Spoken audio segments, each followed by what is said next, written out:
The Justice Department, they've released a report on the handling of the Hillary Clinton email investigation. It does find fault with the FBI, but also says it was not politically motivated. President Trump celebrating his 72nd birthday today with an Inspector General's report giving him and his allies new ammunition to attack the FBI. The report included new explosive text messages between FBI agent Peter Strzok and former FBI agent Lisa Page in August of 2016. Page wrote to Strzok, "Trump's not ever going to become president, right? Right?" Strzok responded, "No, he's not. We'll stop it." Now, the report did not find that those views were connected to investigative decisions, but it said they, quote, cast a cloud over the investigation's credibility. Strzok at the time was leading the FBI probe into Clinton. In a statement, Strzok's attorney called the report, quote, critically flawed. The report also looked at Comey's actions that made both parties furious. The report found the fact that Comey didn't consult with the Justice Department until just before announcing that Hillary Clinton would not be charged was insubordinate. Democrats, including Clinton, they blamed Comey's October letter informing Congress of a reopened investigation for costing her the election. The report found those decisions weren't influenced by politics. Comey tweeted in response to the report, "The conclusions are reasonable, even though I disagree with some." If anyone else shows up in this report to have done something that requires termination, we will do so. But Attorney General Jeff Sessions, in an interview with The Hill, he threw his weight behind the FBI leadership in place today. The top people in the FBI have been changed now for months, and they are committed to affirming the high standards of the FBI. All right, guys, so an impartial reading of it is some idiotic texts that went back and forth, and not with some no-necks here, people that were involved certainly on the investigation on the Clinton side, but it's really more of same old, what we knew before. Dumb, but not motivated to the point where it curtailed the investigation and confirmed that Comey thought he was larger than life and how he handled it on both sides. Fair reading? Do you guys take the same takeaway here? We didn't really learn much from this? Absolutely. There's no material difference with what came out today. I think it verified there was no, if you will, collusion or conspiracy in the FBI.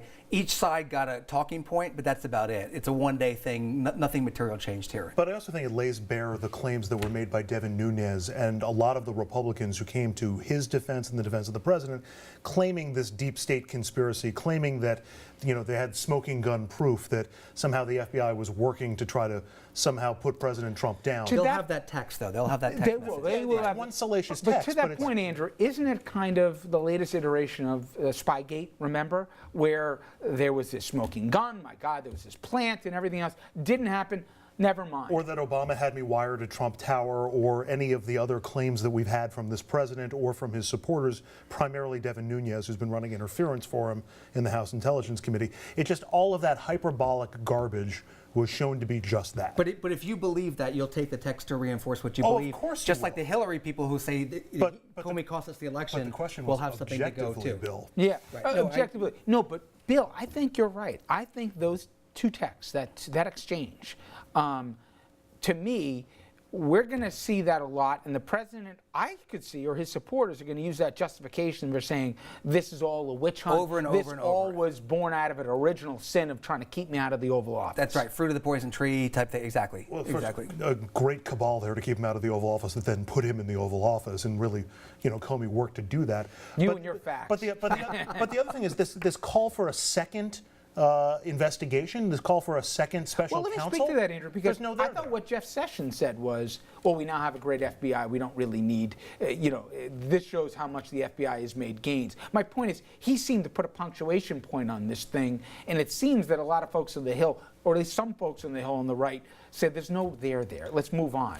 Which side's got more juice? And I think it was good. It had to get done. There was so much, everybody's throwing so much political rhetoric around. It had to get done. The IG does a report. They really dug in. They've spent a fortune doing it and a lot of time. And they came up with this, and really there's nothing there. And that's, except for talking points. But whether Sessions' call for, we'll say, rationality gets heated, I mean, we're in the middle of a midterm election campaign with a thin-skinned president of the same party in the White House.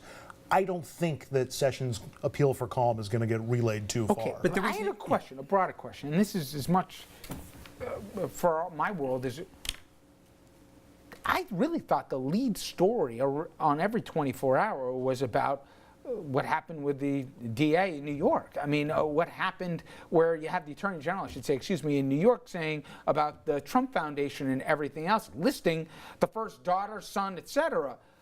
This was the story, and again, I kept looking. I didn't learn anything from this. I was a little surprised. Maybe I'm jaded here. I don't think you're wrong. This is what came from Barbara Underwood today wasn't dissimilar from what we saw from David Fahrenthold of the Washington Post for the last 2 years or so. He's been tracking particularly the $10,000 Trump portrait, or the fact that the Trump Foundation was used to pay into the campaign of Pam Biondi, who I think was running for AG in Florida. And basically what we knew and what we had heard from that reporting, that the Trumps used the Trump Foundation as something of a slush fund so that they could send money in places where they couldn't do it individually. And to some extent, they got lucky today because the story came out, obviously from the IG report, and that stepped on the Attorney General's report, and they got a little lucky with it. Where the takeaway of the day on the Trump side will be, we're going to prevent them from getting into office. That'll be the takeaway for the day. Boy, you go back to the campaign and Hillary's emails and the Clinton Foundation. Oh, what untoward behavior happened with the Clinton Foundation?